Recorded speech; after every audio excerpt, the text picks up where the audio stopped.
There's a lot of pressure on the ground that I'm hunting. I think the big boys were hiding off in the thick cover. There's a lot of people in that neighborhood hunting rifle season, and to be out there with the bow during that time, you know, the odds are stacked against you anyway.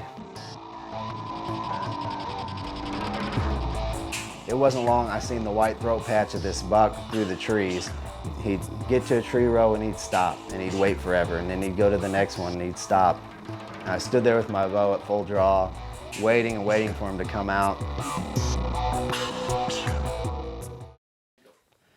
So it was early September and I finally made it to a stand. I think it was my third night out.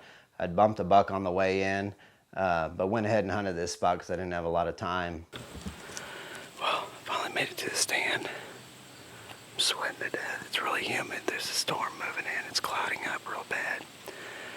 I was slipping in from my house here, and I've got a persimmon grove that I planted several years ago. Some of them are starting to get pretty tall, but there's a lot of brush growing up around there. And I heard something crashing in the brush and looked up and seen a giant buck busting out of there. He ran across this field that I'm just inside of. And shortly after I got there, some gobblers had worked their way out into the field, and there was another turkey out there. I couldn't tell what it was quite yet, and it didn't take much before they got spooked and moved back in behind me.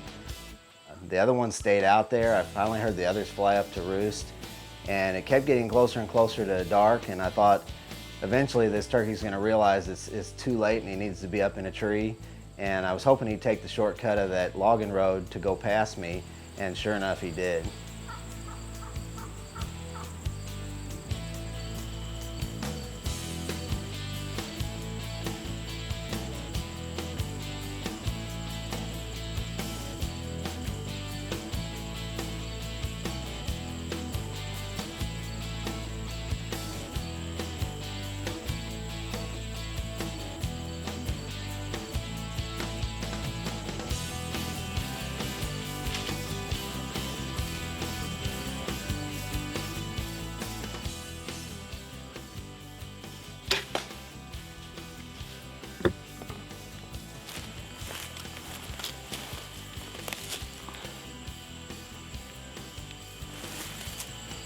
Well, there he is.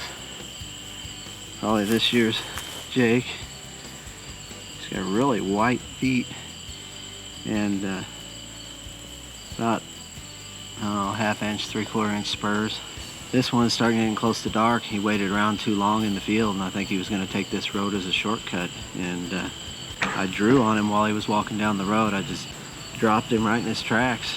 So this is really nice for me. I didn't get a gobbler this spring, and so now I got one with a bow, and this is my third evening hunt and only my fourth time out. So plenty of turkeys for fall turkey season. Wish I could have seen that buck again that I jumped on the way in, but nonetheless, I'm gonna go ahead and get my tag notched and get him home and get him cleaned up.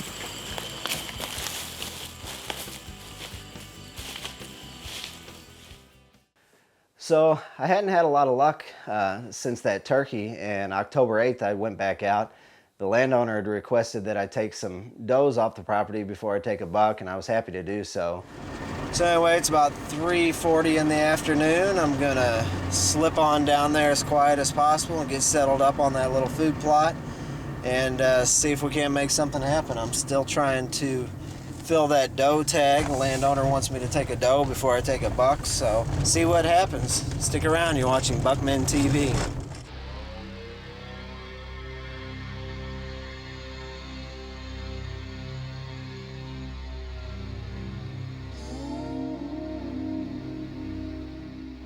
Had some young deer come in and watched a doe off in the distance, but there were a lot of acorns and she didn't make her way to the food plot right away.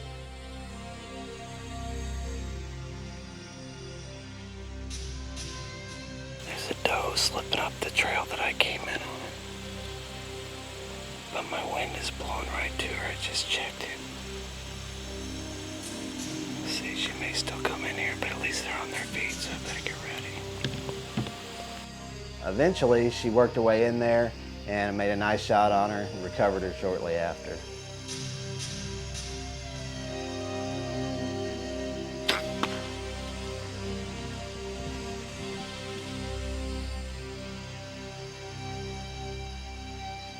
Well, here she is. She didn't go far, maybe, I don't know, 40, 50 yards. I heard her fall. Went ahead and went back to the car and waited for Dale to get here with the lights and the four-wheeler. So finally got that doe out of the way. Now I can start focusing on a buck. Get up in the morning, do it all over again. You're watching Buckmen TV. So I'm hunting in this stand my neighbor was in just a week before, and he's seen a really good buck. We think it was one of the ones we had on trail cam in Velvet before the season. And I wasn't there very long, and I seen a buck chasing does up the hill from me. They were moving so fast I couldn't get the camera turned on them quick enough. But a little bit after that, I heard another buck grunting and moving through the thick cover. I broke out my grunt call, made a couple grunts. He jumps the fence, comes straight into me, gets in about 10 yards.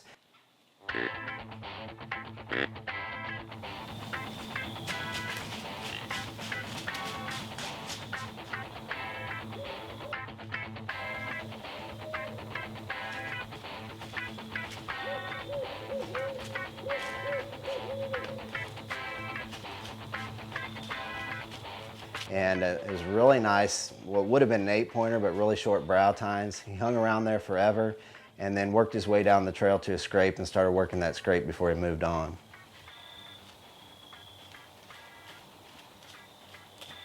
Whoa, that wasn't the big one that I saw earlier, but it's still a really nice 6-pointer. I don't know if his brows were broken or just small, but I heard him grunt over there chasing those does, and I grunted at him. He jumped the fence and came right to me. Then he went down here to this scrape and worked this scrape over. I think the big one left up there with those other 4 does. Definitely going to be back in here after these bucks. Best action I've had so far.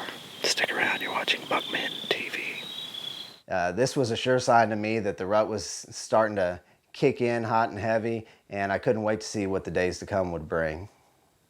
So the next time I had a chance to go, I got off work, headed right out behind my house, went back to the no trespass stand where I got the turkey.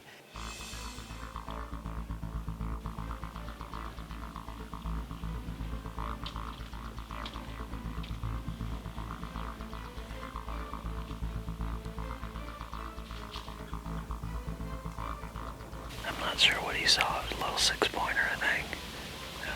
But I heard something grunt over there, and he took off running that way. So I don't know if he saw that little button buck that was over there or what, but I'm gonna sit tight. Things are gonna heat up here pretty soon. I seen does busting out of a field, heard grunting, and seen what looked to be a really nice buck chasing him across the field.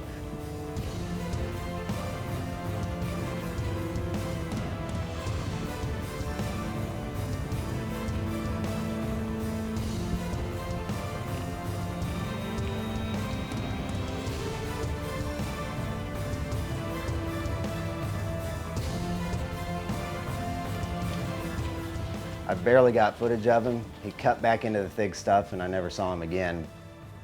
Just another sure sign that things were really getting into full swing. So the very next day I went back to the 3 Armadillo stand where I grunted that buck in earlier. Had a really cool encounter with a 9-pointer with a drop tine. Unfortunately, he wasn't a shooter, he was a young buck, but he stood around really close. Zoomed in on him really well. This would be a really neat buck if he makes it through another year.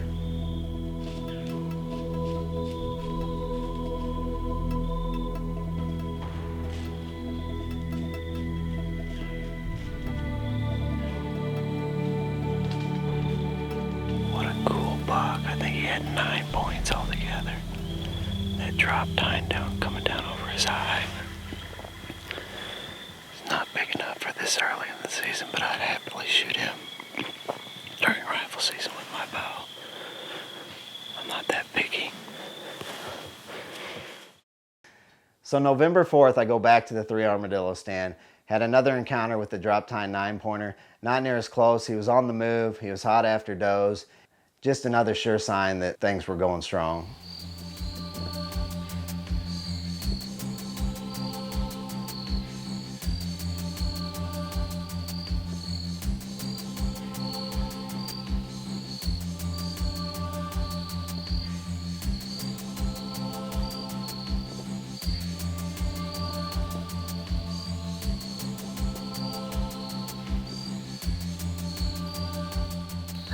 drop tine 9 from the other night. He just came up behind me.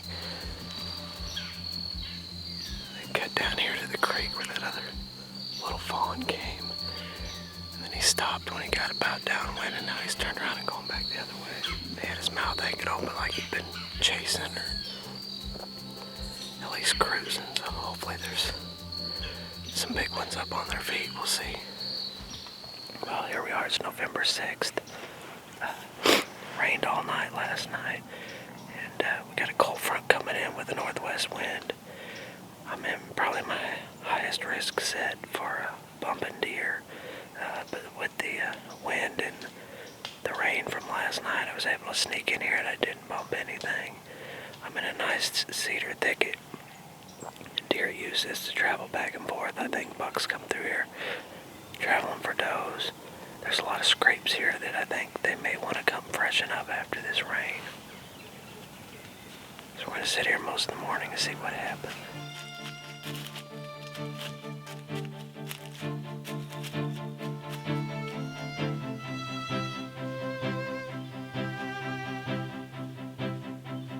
Well, here we are again. It's November 6th. Headed back to the stand I was at this morning, called the Three Corner Stand. Saw 3 bucks from that stand this morning and 2 fawns. All of them within about 15 minutes of each other, so. I really like this spot. The deer feel pretty comfortable. There's a bedding area over here to the south. Nobody hunts that. And I got this cedar thicket that I'm in with the trail that moves through here. And then Real World Wildlife Seed, about 250 yards that way in a little food plot. I was watching some fawns feeding on acorns and some does. I'd been seeing them all day, and I see a mature doe headed down the hill to the fence crossing towards me. About that time, I see the fawns busting out of there. The doe takes off when a spike comes running in and chases him off.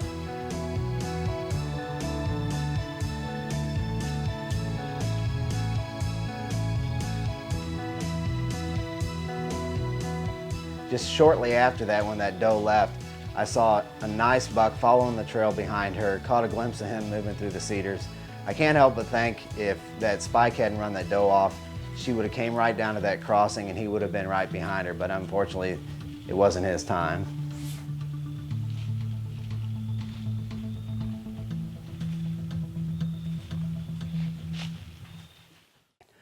So it's November 20th, rifle season's underway. I'm still at it with my Mathews bow, trying to make something happen.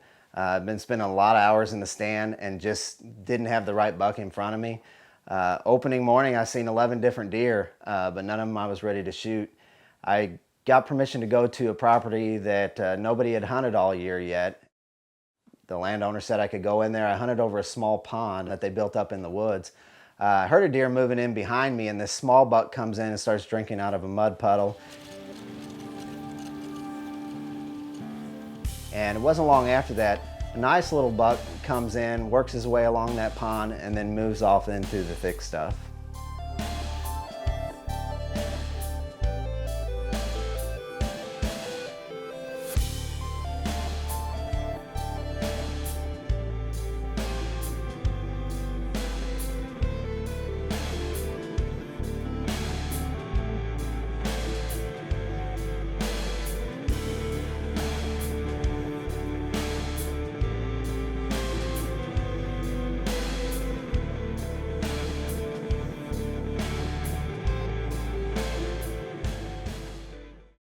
There's a lot of pressure on the ground that I'm hunting. I think the big boys were hiding off in the thick cover, moving around at night, because I was still getting pictures of them at night.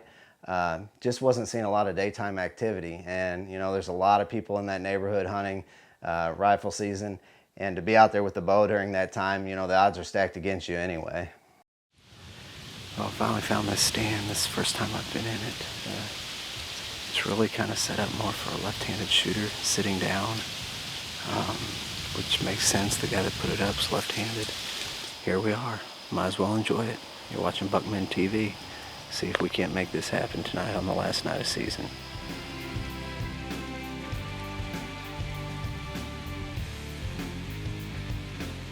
So I hunted this cut bean field, and the deer just piled into this field. I don't remember how many bucks were there, but there was quite a few, and including a nice buck that I would see again in early December.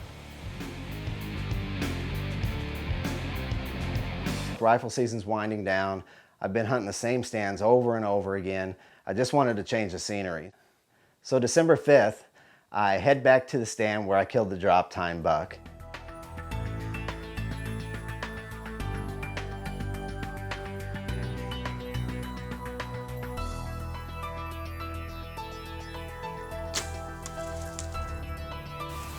I'm speechless. I just can't even believe it. And to watch him go down, man, this was an awesome, awesome night. It was almost 60 degrees today. I just felt the need to go, and by golly, I'm glad I did. Man.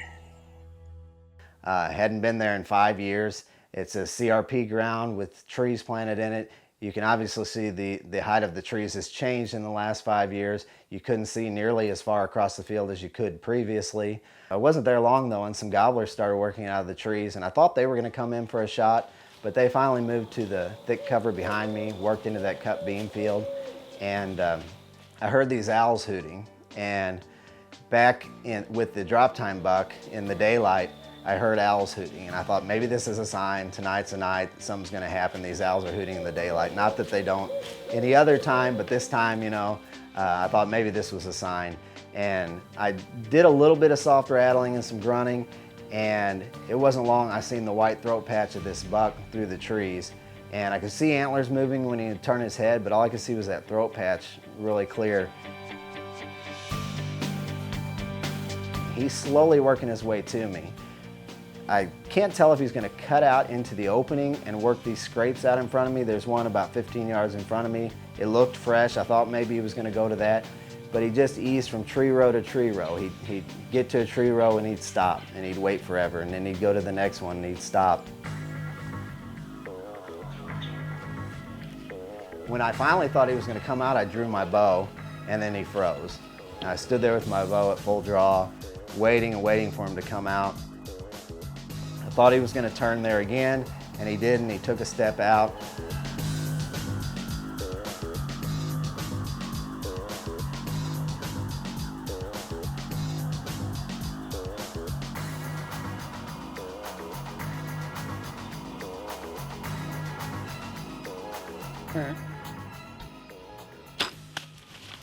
I took the shot, I hit him a little high, dropped him in his tracks, hurried up and got another arrow in him, and then put him down. He's done right there. Oh, where he came from, I just looked up and he was standing right there. He stepped out here 25 yards, I shot him high and he dropped in his tracks, and I went ahead and got another arrow in him, and he's done right there. I'm gonna climb down, check him out. Well, here he is, December 5th, 2015. Haven't hunted this stand since I killed the big drop tine.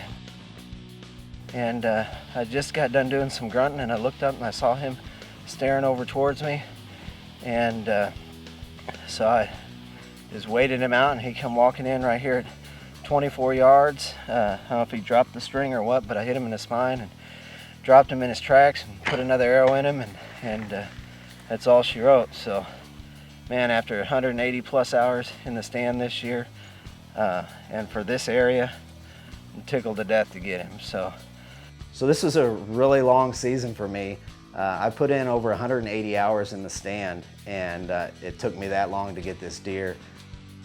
You know, I killed a lot of deer in late season, late November, December, even January 15th once. It just shows that persistence can really pay off.